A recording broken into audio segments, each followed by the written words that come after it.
Welcome to the Under the Hat podcast, the show where we talk about everything and anything that is top of mind in education. The goal is to provide meaningful conversations to what is currently happening in our classrooms. Stories, pains, moments of success. We want to hear it all. Hey friends, welcome back to Under the Hat. I'm Steve Martinez, your co-host, and as always, I'm joined by Sophie, your other co-host. Welcome, everybody. Yay. Sophie, can I just say really quick that I'm having a ton of fun just growing the show with you. Like, I feel like lately it's hitting some milestones and doing some things that we've not done before. It is. It's really exciting. And you know me, I'm a data geek. So seeing the insights is so fun. I really love diving into the data and seeing when things hit a new goal or milestone is really exciting. And what's great is that when it's growing and it doesn't feel like it's that much work. It just feels fun hanging out with you. Yeah, preferably not so much work. Yeah. I have enough work in the rest of my life, but yeah, super excited for this combo. Yes. Oh, yes. So a little introductory about who we brought on. This is, I think, my first bring on to the show. And to introduce this, I have this little intro here. Classrooms are noisy places. Derek Oldfield wants to make sure we're listening to the right things. An Apple learning coach, a school AI insider, and a modern classroom mentor, Derek moves beyond the shiny toys of EdTech to focus on true rigor. He is the founder of Sound Pedagogy, and we're going to talk more about that today, a groundbreaking new tool using AI to turn classroom audio into actionable insights. Love insights and data. He's here to prove that teaching is complex and coaching should finally honor that. He's also over here in my neck of the woods in West Virginia. Welcome, Derek. Woo! Thank you all. I'm so honored to be here. This is incredible. I am so excited to have you here, not only as a founder of Sound Pedagogy, because it's a fantastic tool that I've been exploring a little bit, but also as a fellow West Virginian. Steve gives me crap all the time about being from the mountains, and I'm just excited to have something so cool here. From the mountains. Yes. Also, you have been like sort of around my life for a while, being an educator in West Virginia. I've been to some sessions. We've been to the same conferences. We've been in the same world. And we worked together when I was at CAMI, teaching some of your middle school coaches how to use CAMI a little bit better. And now you have created this amazing thing. But before we dive into that, why don't you tell us a little bit about your educational journey? Yeah, thanks, Sophie. Thanks, Steve. Yeah, I started my career in institutional ed, actually, and I started at Presley Ridge at White Oak. It was an amazing experience back then, and that school is shut down now, but it was a level 4 juvenile institution, and then moved into public school and was a high school math teacher for several years, and then stepped into school administration. I did the assistant principal at a couple different high schools, athletic director. And then about 9 years ago, I got an opportunity to step into the role I'm in now as instructional technology coordinator at Berkeley County Schools. And that's a district level position. And it's kind of an instructional technology coach. So I say that because often when you find the word technology in your title, everyone assumes that you fix the projectors and the monitors, in the system. That's not me. I tell people that all the time. I'm actually that person that works with teachers, trying to help them navigate and figure out how to use all this technology effectively in the classroom. So I'm grateful for the position. I do get to spend most of my days out with teachers in some capacity, either facilitating some kind of training, in classrooms, co-teaching, or trying to lift up these experiences that I can come alongside and help make successful for them. So I do a lot of planning with teachers. And like I said, I'm grateful for the spot. It's given me a lot of different perspective. One of the biggest compliments I got one time, that, the teacher said, now you taught social studies, right? And I kind of looked at them and I said, no, I didn't teach social studies. And she said, oh my goodness, you're so good at social studies. I just assumed you taught social studies. I said, oh no, I've actually never taught social studies, but I thank you. That's an incredible compliment. And I remember, following different school leaders years ago on, Twitter at that time and LinkedIn and places. And I remember thinking the same about them. I think, man, they have such a pulse on education and instruction, so much so that I couldn't even guess what they taught. I don't even know if they were elementary teacher or secondary teacher or math or English or science. And I really admired that, right? Like they were so in tune with instructional priorities, with the landscape of educational technology that it didn't even shine through, where their layer of expertise happened to be, or what their history was. So I always kind of wanted to be that same person, as well versed as I could be in English or science or elementary or secondary. So it's been a personal challenge for me, to grow in that regard and be able to support teachers across my district, but as Cammie mentioned, not only my district, but even outside of that district. So. Fantastic. Yeah, I just appreciate like you, and maybe it wasn't like really explicit, but like it's one of those things where like just sound instruction is just sound instruction. Yes. Right. Yes. And while there are some nuances and like the way that in elementary class that sounds, no pun intended, different. Sure. Yeah. But like at the end of the day, like there were a lot of learning that I had when I was training teachers at Cammie. Mm-hmm. And I'm like, wait a second. I need to go back to the classroom because I learned a ton just from people on my team, like Sophie, but also like hearing from instructional coaches and teachers and leaders and like, oh yeah, that would totally work in a 12th grade classroom. Right. And so I don't know. I just want to underscore that, like, just like you can learn so much by getting out of your comfort zone and out of your space.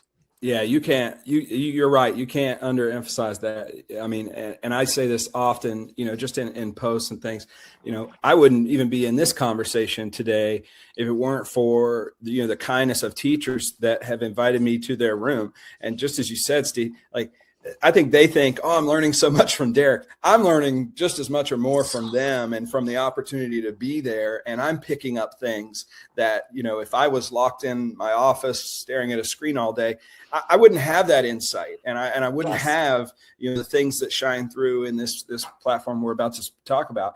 So, yeah, I'm just ever grateful for the teachers that continue to say, hey, I have this idea, could we meet third period? Could you be here? Let's talk about it. I just want to iron out the wrinkles, I'm like, yes, great. Yeah, I want to hear about it. Let's talk about it, So yeah, every moment I get, it seems like, you just add more to your tool belt and you get more ideas. And just as you said, Steve, it's like, oh, what I'm doing with this specific teacher resonates with one, 3 miles down the road at another school. I'm like, I bet I could do that down there, So yeah, it's a great, fortunate spot to be in for sure. I'd never take it for granted. Love that. That was something that I loved when I was a district coach. I loved just learning from everybody else's strategies and then sharing their strategies in different situations. And you, like, as you mentioned, as a coach, you learn so much from your teachers, probably more than they learn from you. And it's a fun, I love being a coach. It's a great journey. And I can think back now, I've been in this spectrum where, where I felt like I stepped into the position. Yes, I had been an assistant principal for a couple of years. I've been in that evaluation process of teachers across different domains in those schools. But, I still came into this position, I would say relatively weak in my own coaching skills. And now, as a district level person, I've seen my own district evolve, and we've, Cammie or Sophie's familiar with TISs, these technology integration specialists we kind of had around our district, but those roles have even evolved and shifted. And now we have kind of academic specialists, we've had coaches. And as a district level person, I interact and engage with all those different roles. So that's even given me unique perspective to how to grow the role of a coach and what needs exist there. And, even, where my district is geographically located, we're sandwiched between Virginia and Maryland, and our teachers can drive 10 or 15 minutes up or down the interstate and make about $15,000 more. So we have a unique teacher shortage. I know there's a teacher shortage nationwide, but our district started the year with over 300 unfilled positions. So we have a tremendous need for additional coaching, additional support. The state is providing avenues for alternative certifications all the time, but we still have people in front of kids every day that have no education background, no degree, no student teaching experience. So those people need supported. So I've even been in that role where I have this perspective of, we're taking folks out of the classroom to try to put them in these support roles or these coaching roles, but we're not providing them the time to even, go to a conference or go get training and go work on their skills and go hone their craft. So they're doing the best they know how to get out there in front of people. But it's like, what tools are out there to really help and support those individuals, and how can we scaffold their role to make these talking points a little bit easier? And then, again, as even if you're a listener here and you're in an instructional coach or a mentoring role, sometimes those face-to-face conversations with a teacher can be contentious and they're awkward at first. They're very relational. There's so many different dynamics at play when you get in front of a person and you're trying to nudge them, from point A to point B. And those are the kinds of things I hope that, viewers or listeners see come through in this platform that is really designed, I think, to enhance all those roles: the teacher, the coach, that administrator that taught math for 8 years, but then finds himself responsible for evaluating the English department, like just those dynamics that are in play. I hope that I can provide a support for those individuals. Something that resonated with me was like when you go in and to help support the coach and the teacher and the administrator, because you have data. And the relationship building is one huge piece where that teacher needs to learn to trust you before they're even going to care about listening to you. But there was an experience when I was coaching where we came to the table together with the same data. It wasn't a gut instinct. It wasn't, they were quiet and paying attention, so they got it. No, we had the data to prove that they didn't get it. And he was like, what? But they were paying attention and quiet. When you can come to the table with the data that Sound Pedagogy provides, to then have that conversation around that data, and it's not like a personal attack anymore. It's not like an opinion anymore. And those conversations can be way more powerful in a coaching and a mentoring session than it can be without it. Yes. Yeah, there's actually some real relational science, I'm sure. I wish I could speak to a little bit better on this call, but there is some real relational science to what you just said there, Sophie. And it's like when you kind of insert this platform proverbially, between the two of you, the walls of vulnerability begin to crumble. And that's what I'm seeing even out in the field with people that are using it right now. I can speak, I have one coach that said, as soon as I asked, I've got this platform, I'd love to just do an audio recording. And if you don't mind, I'd like to sit with you and just look and see what it, let's just see what it says. Well, it surfaced some data and some feedback that this coach had been trying to communicate to this teacher for months, and it was like, she said, as soon as she saw it in this report, and she was like, that says the kids only talked for 12% of the classroom. That's unbelievable. I spoke for 88% of the time. I thought my kids were talking more than that, but I guess I do talk a lot. And, and this person had been trying to insert different strategies to give the kids some ownership and agency in the classroom, and it just wasn't landing. And, and then you insert this platform And it does make that person a little more vulnerable, and it removes a bit of that tension that we've all felt in these roles. I feel it all the time, with different people. And I think there is something to say about that. And we can speak more about that. But yeah, I think the platform is very non-intrusive, but it does help crumble a little bit of those walls of protection and autonomy that they exist, and they exist for good reason. We should be that way. But coaching and moving people is a tedious job. It's hard. It's not easy. There's nothing easy about it.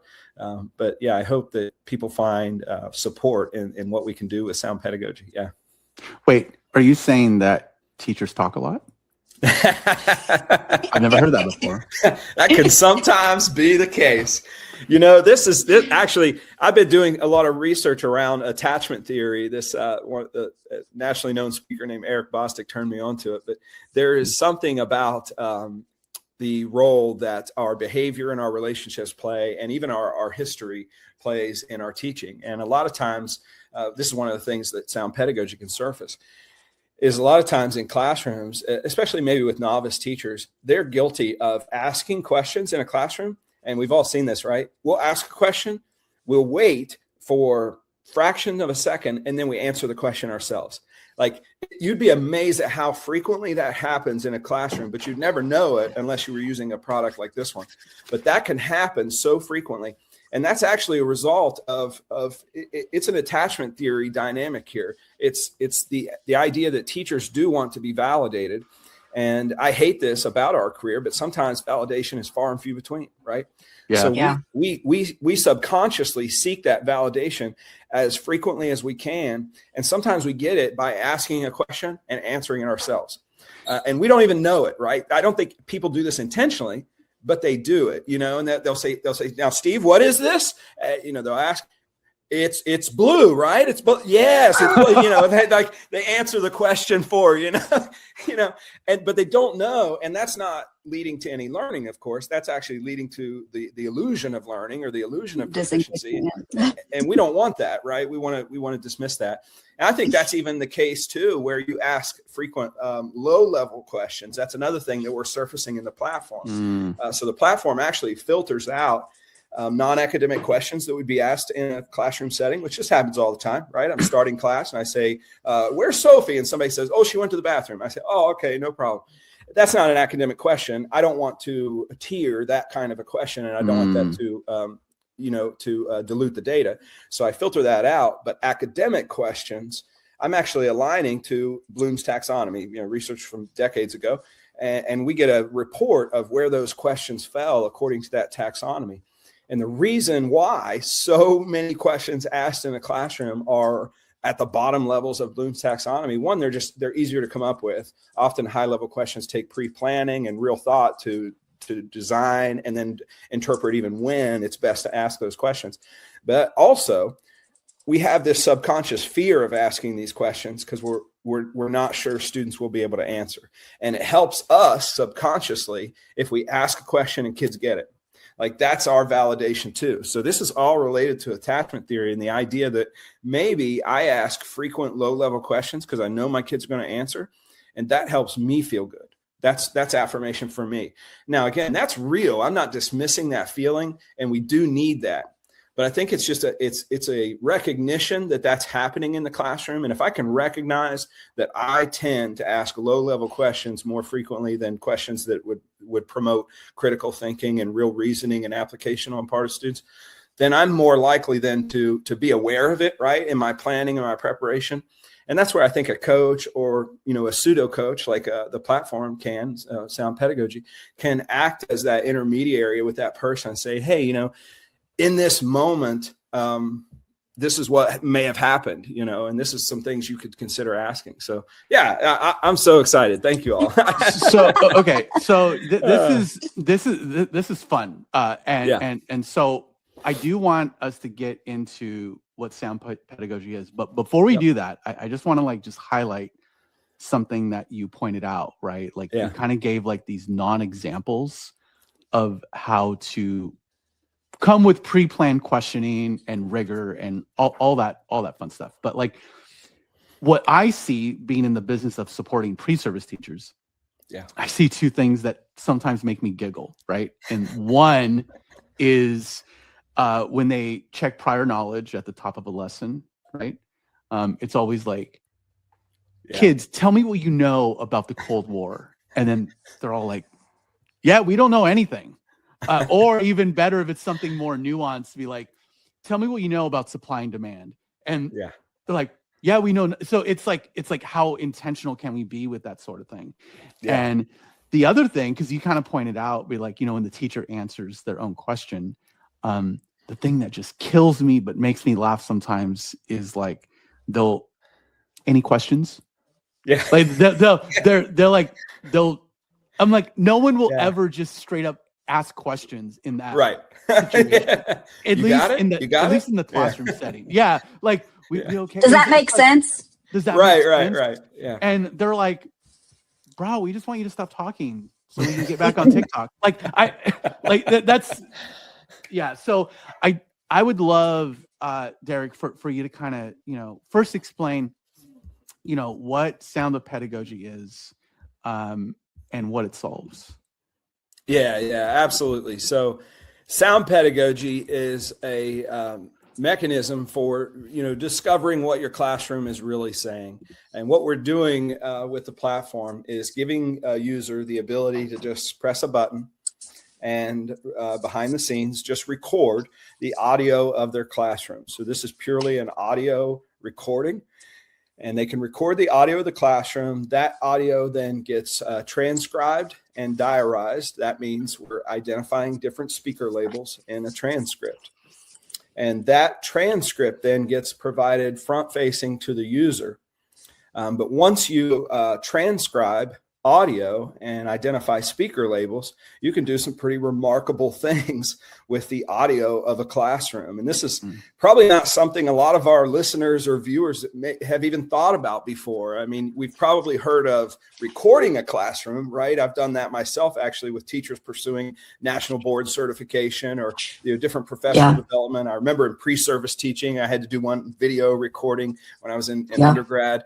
So that's an incredible professional development mechanism. I fully support that. One of the contrasts I would make to video recording is that is very intrusive, and it's not something a user can do themselves. Obviously, you're not selfieing yourself in the classroom while you're teaching. That requires another adult to be in the room. It requires a camera or an iPad or phone or something set up. That sometimes can turn into a performance on the part of the teacher, but also on the part of the students, right? Students. They see a stranger in the room. They see a camera, a tripod set up. Like, that's not normal, right? Those things don't exist normally in classrooms. So I would contrast that experience with what Sound Pedagogy can do. We all have a recorder in our pocket most often, and you can just press a button and then capture the audio of a classroom. So it can be done with one user, no guest or, stranger in the corner of the classroom or in the back, no tripod setup necessary, just hit record. So I think there's that advantage that Sound Pedagogy brings right off the bat is it doesn't require a performance. The students don't have to perform for the camera. I'm just capturing the audio. So that's the essence of what Sound Pedagogy kind of started with. The platform has evolved quite a bit, but with that recording, then we can surface a number of different metrics, right? Now, sure, there are things an audio recording isn't going to capture, nonverbal cues, proximity control, things like that. But there's actually a remarkable amount of things an audio recording can capture. And we've alluded to some of those in the conversation already, like tiering the kinds of questions that were asked according to a specific taxonomy, or revealing moments where the teacher may have answered his or her own question, revealing talk time percentages. So how frequently is a teacher talking versus the frequency of student talk, the number of different voices that were identified. There's a lot of things. I was talking to a coach the other day. I said, let me back up a little bit. So me, as a founder of the platform, I had to decide some things in designing this, right? I had to decide, what is most important for a user if they were going to record? Like, what would be the top 3 things, 5 things, whatever? What would be the top things that person would want to know? So I have to think through that and decide those kinds of things. And then I had to decide, well, would there be some different metrics that an elementary teacher might want to know versus a secondary teacher? Or would there be some different metrics that a science teacher would want to know? Maybe in a science class, we're looking for more inquiry-based conversation and discussion. Maybe questions are more purposeful because they're trying to lead students to a specific destination. Maybe in a math class, I want discourse and I want discovery. I don't want to give away specific procedures and algorithms, but I want to lead students to discovering those and working through those. I want to encourage mistakes in a math class. And then you might just back up and say, there could even be relational metrics. Like, what kind of positive feedback am I offering? And can audio pick up on those positive feedback turns? Those are all different ideas. And it becomes wild when you try to think about or anticipate or even predict what might a teacher really want to know. So this journey for me started with those questions. And then I thought, you know what? I need to design a mechanism that allows a person to say, in this moment, in this time, this is what I prioritize. But maybe a month from now, those priorities could change or they could evolve. One example of that might be the first week of school. We've all been in that moment, right? The first week of school, you're not doing a lot of heavy academic teaching, but you should hopefully be doing some things the first week of school. One of those would be just building community in your classroom, right?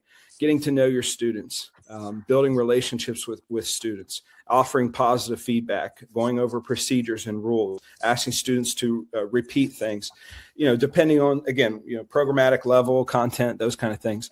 But there are some very specific things that you would expect to see or hear in the first week of school that might not matter as much middle of January, right? So that's where the platform, and I don't know if we're ready yet, crew, to share screen. Show it. Yeah. Yay. Okay. What I like, just real quick before we dive into this, what I like about this is that you're even using this when you're presenting yourself and you're analyzing your own data, which I'm like, sweet. I want to take it. Yeah. I mean, Sophie, you are right. And that's, So that's where my mind went. And while we're on this topic, there are many moments of conversation in education that we could develop feedback for. So the most obvious, is certainly a classroom setting, teachers, students in the classroom. But there's also other settings in which we might want some feedback on, the effectiveness of communication. So Sophie just pointed that out. I have a context that appears when a user clicks record. And one of those could be a presentation or a PD session. And that's just, again, from my background, I think I said this earlier, like all of my educational background appears to shine through in this platform. So there shouldn't be any question about who designed it. It was me, because I do a lot of PD. I do a lot of presentations. I've done keynotes where you're just, presenting. I've done workshops where it's more interactive. You're designing tasks for, teachers sitting at different tables. All those different environments actually could be recorded and could surface real data and information that the user would want just to help improve the next PD session or the next workshop, right? So yeah, that's one of the ways in which this platform has evolved. Again, what started as, I just like to record classroom audio and then see what we could do with it. Now we're looking at custom lenses, which I want to show next, to even different contexts. So yeah. I also, before we dive even further, I love the name Sound Pedagogy. Thank you. Yes. It's brilliant. It's absolutely brilliant because yes. There's so many. I was hopeful that it would land and that a user would, Sound Pedagogy, and without a whole lot of thought, you have an idea of what might be happening here. Yeah. It's absolutely brilliant. I love it so much. Yes. Okay. Yeah. You're talking about lenses, you lenses, said, or frames? Yeah. Lenses or frameworks, if you will. And that's where I thought to myself, I can't, as a designer, I can't be responsible for predicting the priorities that a user will bring to sound pedagogy. And like I said, even in the first week of school, those priorities are going to be very different than what they might be, in February or March. And then, every school even has, different improvement plans, different instructional priorities. Every district has, different metrics that they're looking at and they're focusing on. All strategic plans are slightly different. So, as a platform, you do the best you can to kind of predict or generalize what, a person might want to see from that. And I think in some ways, our general report, our default report, is likely going to be, will likely blow most users out of the water. But for me, I wanted to give that user the ability to say, you know what, in addition to some of these general metrics, like the Bloom's taxonomy breakdown, let me just show you a report too, so our users can kind of see here. All right. So this is a 39-minute recording.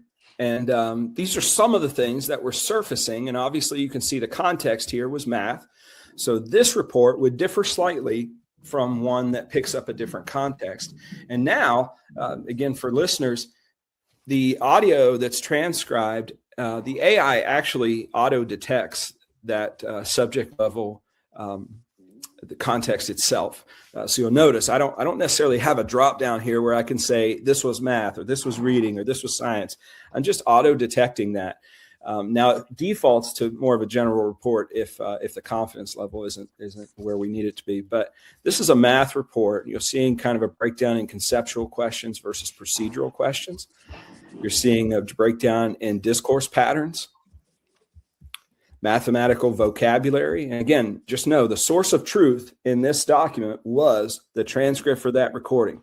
So nothing is invented, nothing is made up. These words were actually used during that transcript, during that lesson. And this is the breakdown in question analysis used throughout that lesson. We see kind of a weakness here in higher level questions that were used, which is typical. We can drop down these accordions here and find some reasoning and prompts. See the questions. Yeah, we can actually see the questions that were asked during that lesson, which is unbelievable. I mean, like I said, nothing is invented here. These are regurgitated from the transcript.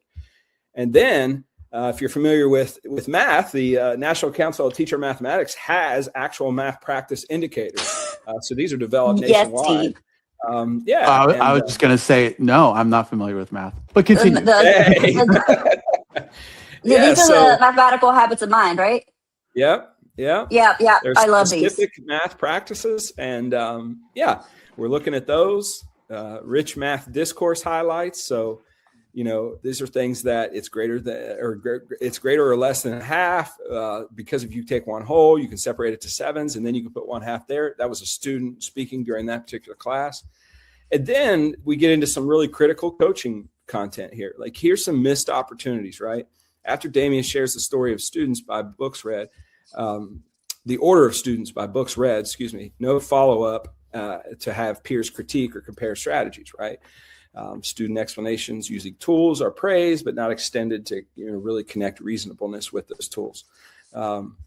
Peer-to-peer discourse, effective teacher moves, and finally, just some coaching suggestions, right? Some strengths, opportunities for growth, some next steps. So again, this is kind of a math-specific report, and it's very detailed, as you can see. I went. This is where it started, basically. This is where it started, the early days, we're still in the early days. I don't want to be naive, of sound pedagogy were just this. And I think this is fantastic. But again, through my shoes, I put myself in this role. I said, who's going to be the primary user of this tool? There's nothing preventing a teacher from using it. But there's also nothing preventing an instructional coach from using it, or a person like me, an instructional technology coach, or there's nothing preventing an assistant principal or principal from using it. There's nothing preventing a district level coordinator or district admin from using it. If they were using it, I think this report is fantastic. But what I added to the report was a coaching guide. And this is really now we're looking through the perspective of a person that's not that teacher. They were just happened to be in the room, did the recording, and how can we best support those individuals? And like we kind of echoed earlier, a lot of times, and this is maybe just the state of education right now, right? There certainly are experienced, well-trained coaches out there doing a fantastic job in districts. But then there's also some people who just came out of the classroom. They're in year one of one of these roles. Their district didn't have the funds or capacity to send them to a conference or, get them training, bring in a trainer to the district, and here they are, they find themselves in a spot where I'm now responsible for really giving like effective, actionable feedback to teachers. Like, what are some points I can help make? This is the purpose of the coaching guide. So you see, strengths to affirm, key evidence to discuss. Here's some reflective questions. These are really powerful. And I think I'm just going to use myself as an example. I think of some conversations I've had with teachers. What's one of the first questions, novice coaches would ask in these meetups, right? These post classroom, observation conferences or whatever. Sometimes we'll start with, so how do you think it went? Right. And I'm guilty of that. And I want to be forward. That's a bad question to start with. Don't do that if you're a listener. What's the only answer to how do you think it went? The only answer is, I think it went great.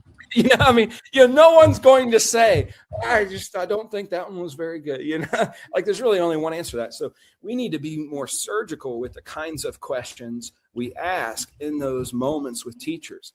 These, as you look through them, are actually surgical questions and not just, how do you think it went? You know what I mean? So again, don't want to dismiss that. I'm saying it myself. I've been guilty of those things just as much as the next person. So, then we just really get detailed on some follow-up actions for the coach to consider with that individual. And I actually leave it up to the user here. I've had people in my own district using this. They're saying, I actually just show the teacher these things. And then I've had other people say, this is actually just for me. So I'm hand selecting some of these moves that it's suggesting. And I'm inserting them myself in maybe a follow-up email, or if you get that face-to-face moment, you can talk about them. But either way, I just wanted the coaching report to kind of saturate that coach with rich information that they could pick up and move forward in their role. So, they maintain that expertise and really actionable content that they can apply moving forward. Okay. Something that I really love about this, before Steve dives in, I know he's got questions, is that the coach doesn't have to be in the room to see what's happening, quote unquote, see what's happening, to hear what's happening, because you've got the recording, you've got the transcript, and you've got all of this data already there, rich information, tips, and strategies to help that teacher.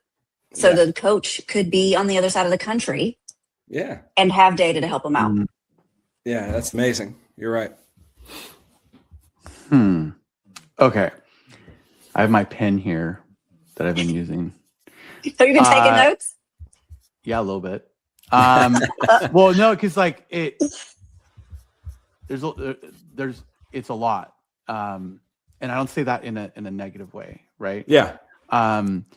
So I guess my first question is more like a practical one. Is, and I'm on your website and I'm kind of just like checking everything out. But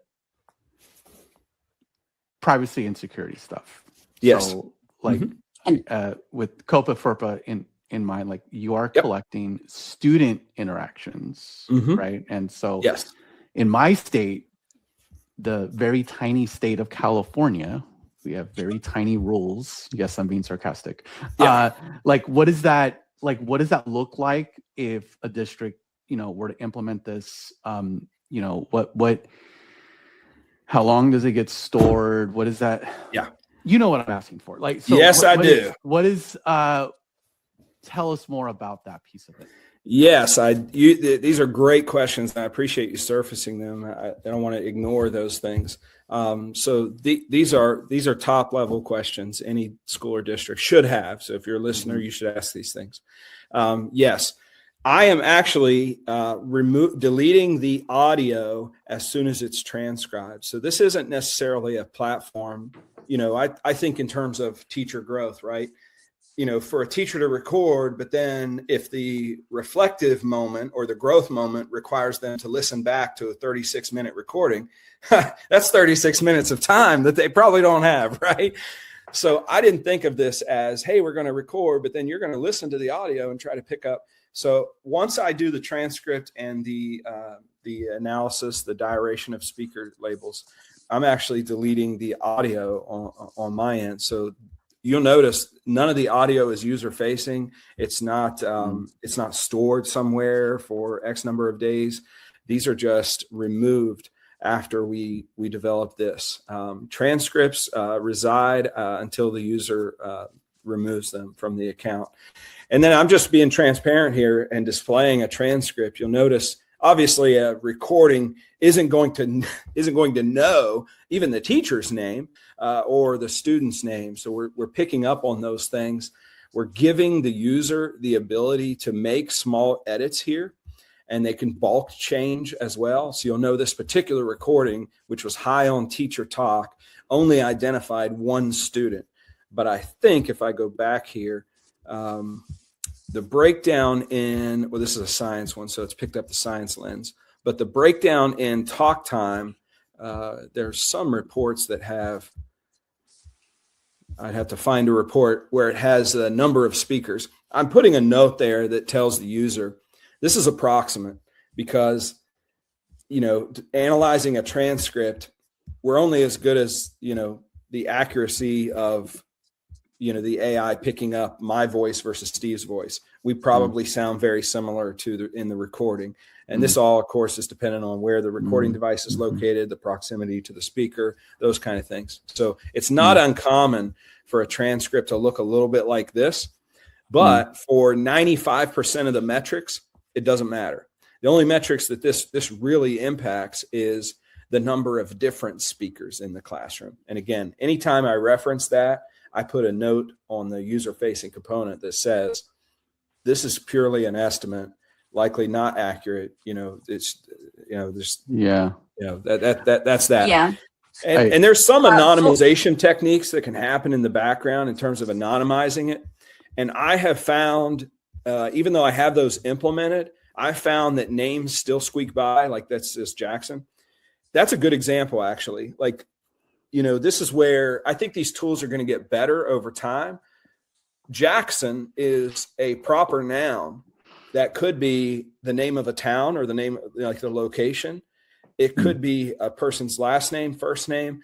Like, that's not surprising to me that the name Jackson slipped through, because that's a hard name for AI to exclusively say, oh, that's got to be a name, right? It could have been a town. It could have, that's a proper noun. It doesn't do a very good job of removing initials. Like sometimes kids have names TJ, right?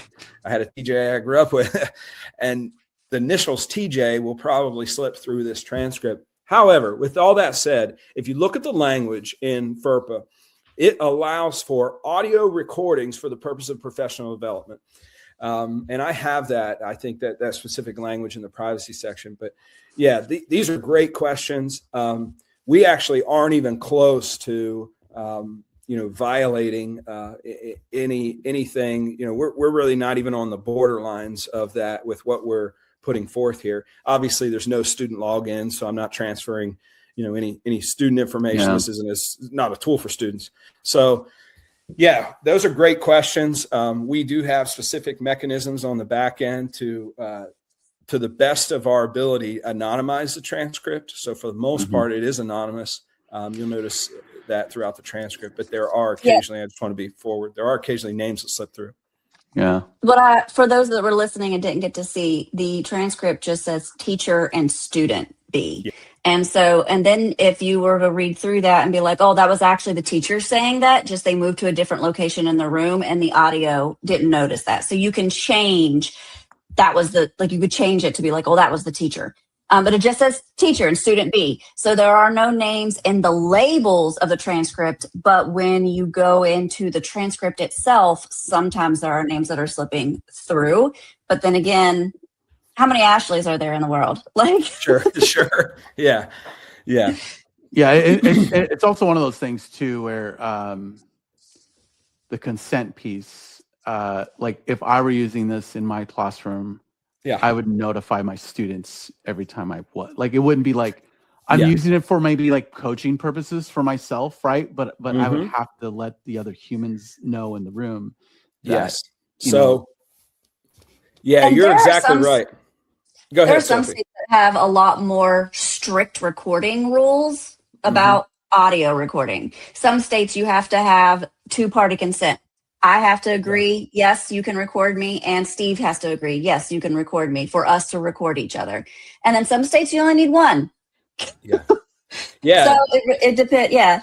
Yeah, you both just surfaced something. When I displayed the context there for a moment, I'll go back here.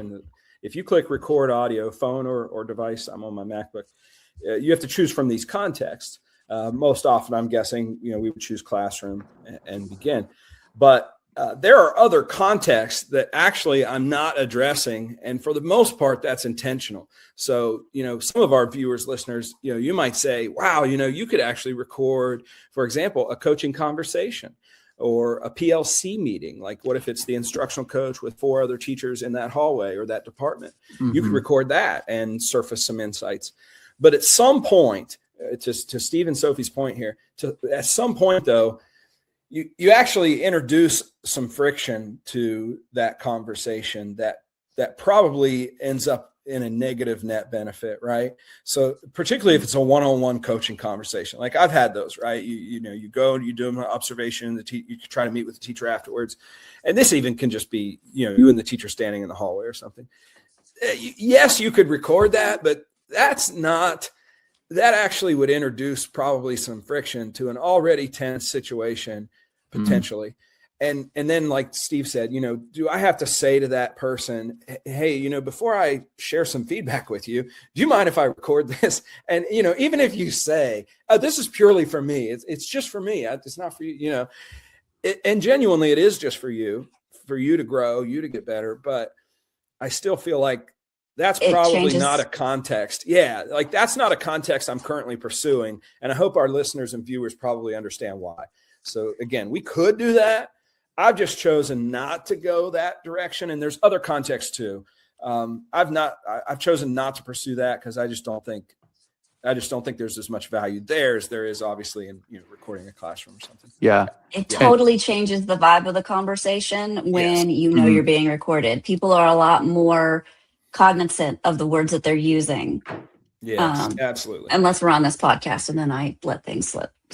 Then Steve has to edit the recording. That will happen. Yeah. And so for everyone, including Derek, like, I don't want to be a buzzkill with my first question, but like, I hope that my next question is not going to contradict because on the one hand, there's like the privacy security stuff, but on the other hand, I'm looking at this like from an innovative lens, right? And so I am wondering, and maybe this is like a product suggestion, like I didn't see if this was like a thing, but I'm curious if you could like upload criteria before you record so almost like make a customized bot, a Gemini gem, something like that, to where like I'm going to teach a lesson. Yeah. And I specifically want to get guidance on how I'm approaching tier 2 MTSS, tier 2 intervention with my students. It looks like you could create that lens right here, Steve. That is so sick. That is cool. Yeah, Steve, you and I, we're on the same path, because this is where I went at some point in the development. I said to myself, I can't be the sole person responsible for predicting what a person would want to know in any given situation, K-12, all domains. As a product, that's unrealistic, right? Now, a product could be general enough and it's still valuable. Like, I still think you got something if all you did was provide a general report.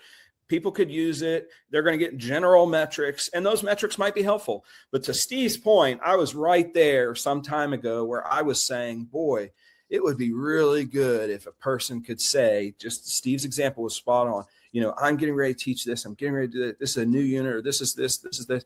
And I want specific insights on how this went, how it was received, how the students interacted.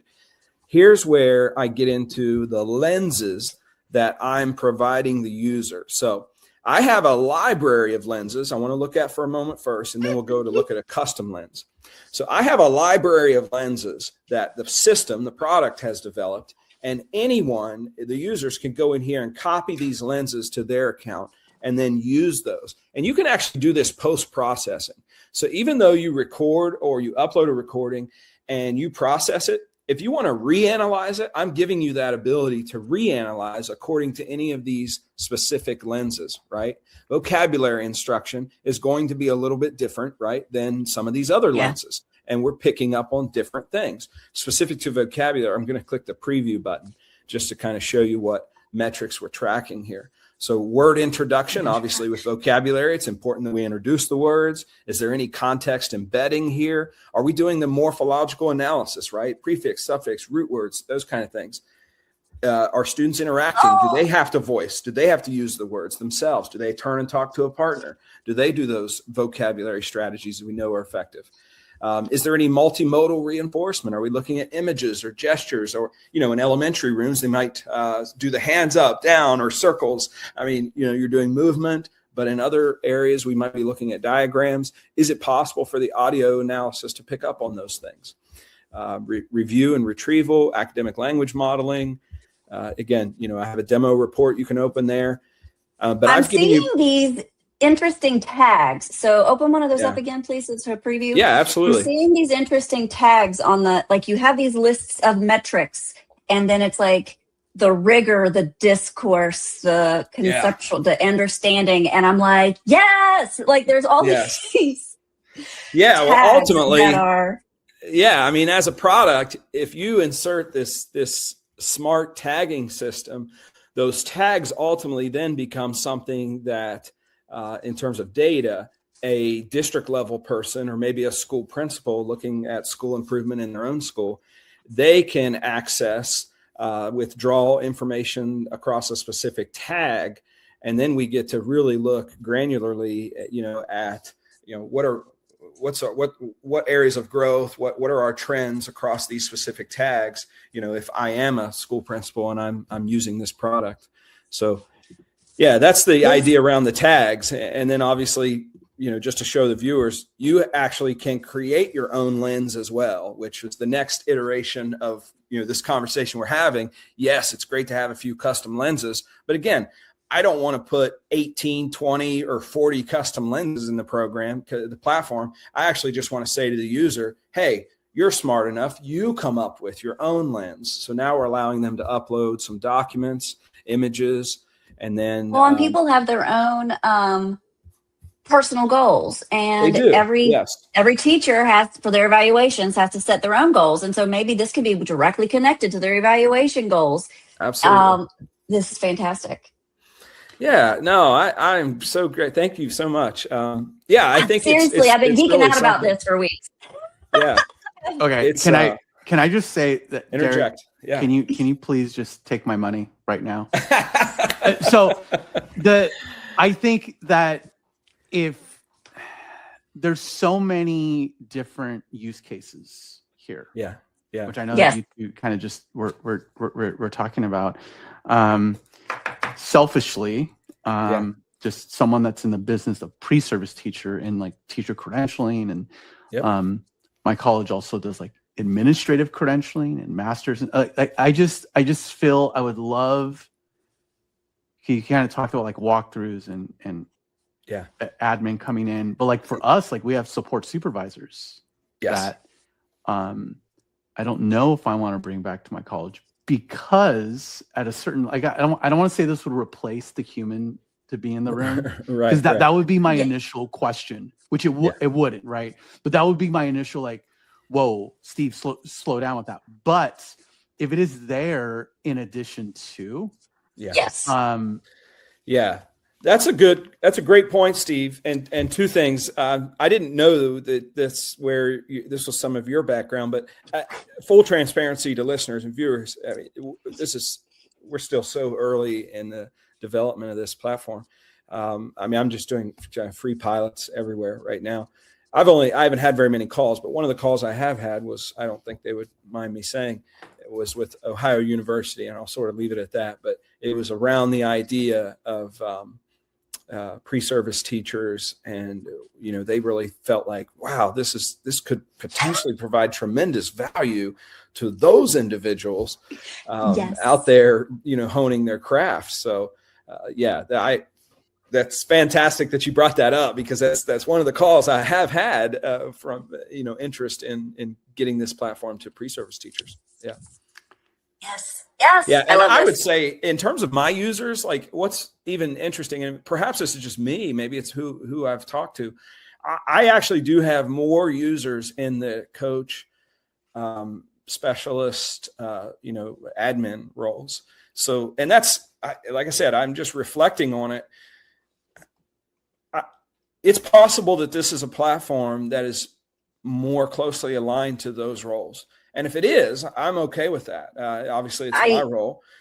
So, yeah, I think, and that's just being honest, I have more users that are in those roles right now. So they're the ones gravitating to the platform saying, I need this. I think this is really helpful for me. Yeah. I think I see that use case 100%, hands down. As a former teacher and a former coach, if I had this tool to help me help my teachers, I would have been way more productive, way more efficient, and hit more teachers in the amount of time that I would have had. Now, as a teacher myself, the best PD that you can get is to watch or even listen or your own stuff, or go to a peer's classroom and watch them present and teach. But there's no time for that. Yeah. There's no time. So I would have done this. I would have recorded myself almost like once a week just to see what's going on. I would have had like a certain target, especially when I was trying. I remember my early goals being to increase the student scores on the Pythagorean theorem. And I was trying different instructional strategies too. And so I would have been like, is this also working with like I would have used this all the time. As everybody knows, I love data. This would have just been, I would have geeked out about it all the time. Yeah. So this is something that I know that Steve doesn't know, but Derek, you're not a programmer. Yeah. Insert imposter syndrome here. Sophie. What is so cool though. You are making something absolutely amazing out of a need that you have seen, and you are filling it, and you are being successful with it. And I think it's absolutely amazing. Thank you. Wait, hold on. Derek, I'm so proud of you. Like, I'm not trying to discount, but did you have Claude build this?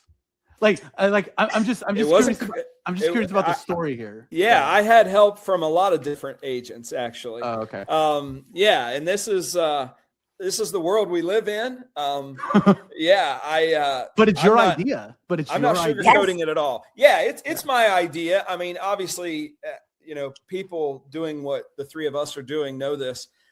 It's my idea plus, all the ways in which I get ideas today. So, it's my history and background definitely shine through. And I think to Sophie's point there a moment ago, I have transitioned my own frame of thought around, there's nothing preventing a teacher from using this, but it's definitely not an everyday tool for a teacher.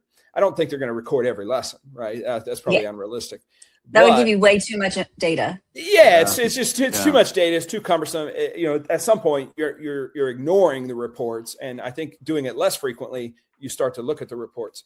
But it's more of a everyday use, perhaps, or every other day use, for an instructional coach, that administrator. Yeah, I think that's likely the target audience for this. But I am. Socratic seminar. So I didn't want to cut you off there, but I was like, wait a second. I would cut up in using this with a Socratic seminar. Yeah. Not necessarily to improve it, right? Like how I facilitate one. Yeah. But also like That data for your students. The data for the students. Like we would always have like students like, on their own in a more 20th century fashion, be like, hey, document everything. Let's debrief. How do we do? What do we learn? Like, how do we get better? But like do that on top of the data. Like, yes, that's so cool. Yeah, it's thank you so much. I'm blown away at your reception. So I'm so thankful to hear, you feel like there's a spot for this. And, again, like as a person in ed tech, I tell people all the time, I mean, I work in this space. There's very few tools I haven't heard of or even, signed in and tried.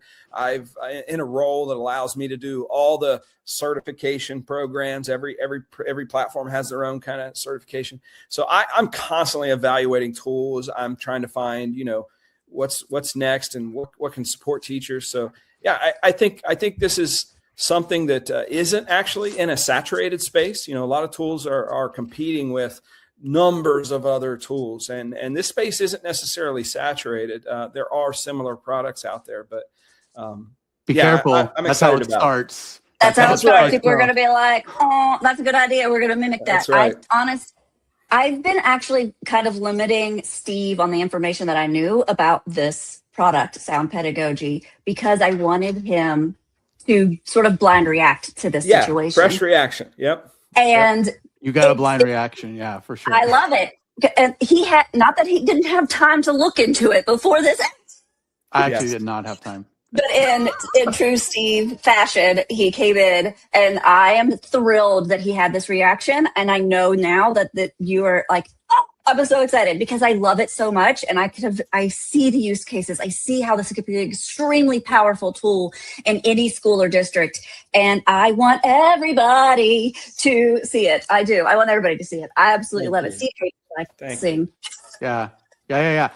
So we have Sound Pedagogy. Let me put it back up. It was on a timer. Soundpedagogy.com. That will be in the show notes. But Derek, not to like switch gears here or like take away from this phenomenal product that I see.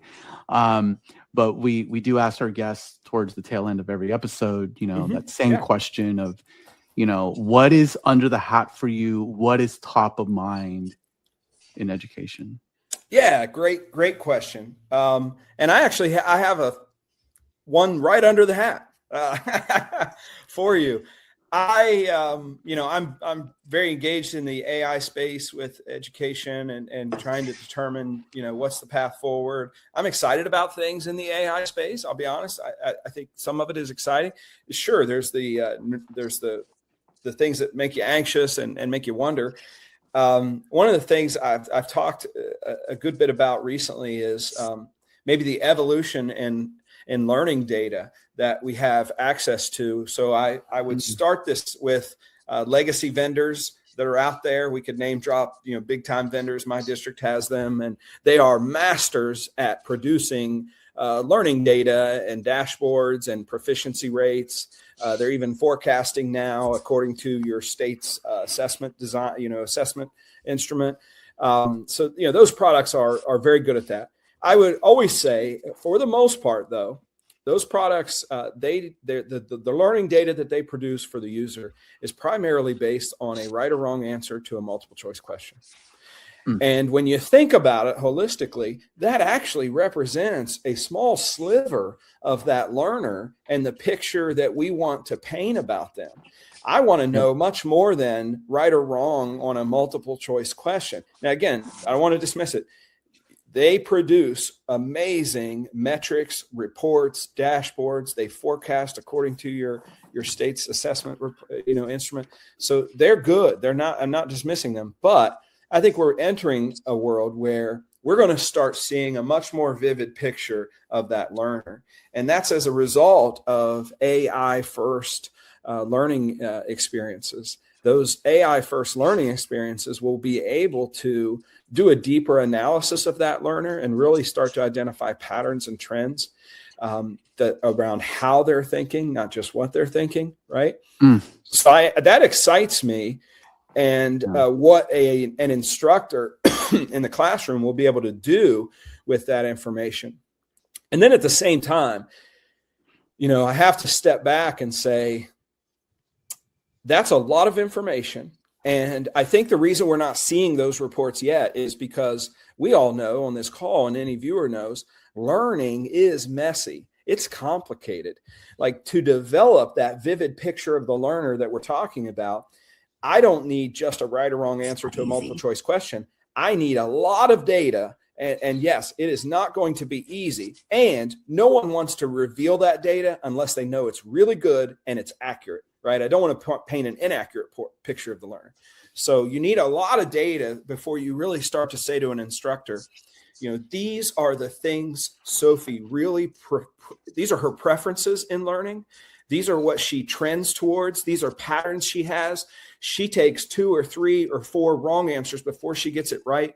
She needs these scaffolds and in place before she can demonstrate proficiency. Like, these are really nuanced data points. And I think we're entering the world where we're going to start seeing them. But I do think there's some reason for caution, because what happens when large companies access that data, and what kind of profiles of individuals begin to be developed. And then if you're a company like, hey, Meta, Google, what are some of these companies going to do with access to those profiles of these learners? And now, do they translate that profile to advertising strategies? Talk about targeted advertising. Yeah, talk about targeted advertising. Right. So, again, I'm excited about it, but, being in where I am and the history I have in ed tech space, I also know enough to know I'm excited and I do want that information as an instructor, but I also, I don't want deep, bio profiling of all humans across the world. That, get to be kind of scary when you really think about it. So yeah, that's under the hat for me. I hope that makes sense to you all and the listeners. No, it does. Fascinating. It's kind of something I think about often, of like, while I see startups pop up more and more, particularly in our market of educational technology, and I don't want people to take this the wrong way, but for some of them, I don't want them to grow and get big. Yeah, sure. I want them to stay small and cute. Stay small. Yeah, not, right. Like, because when they start growing, they'll potentially be bought out or phase into something that's not who they were to begin with, right? Sure. And so the more you move towards that, the more likely it is that they will become the products of, like, kind of what you're describing here. Sure. Definitely. No. Yep. This is so fun, Derek. I already booked a call with you, so hey, awesome. We'll chat more later about how we can connect and have a more in-depth conversation. Sure.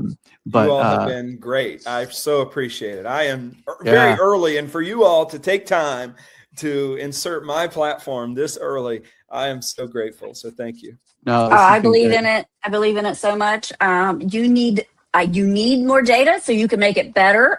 Yep. Because it's already amazing. And I'm like, yes, let's get it out. I love it. I love it. So good. So good.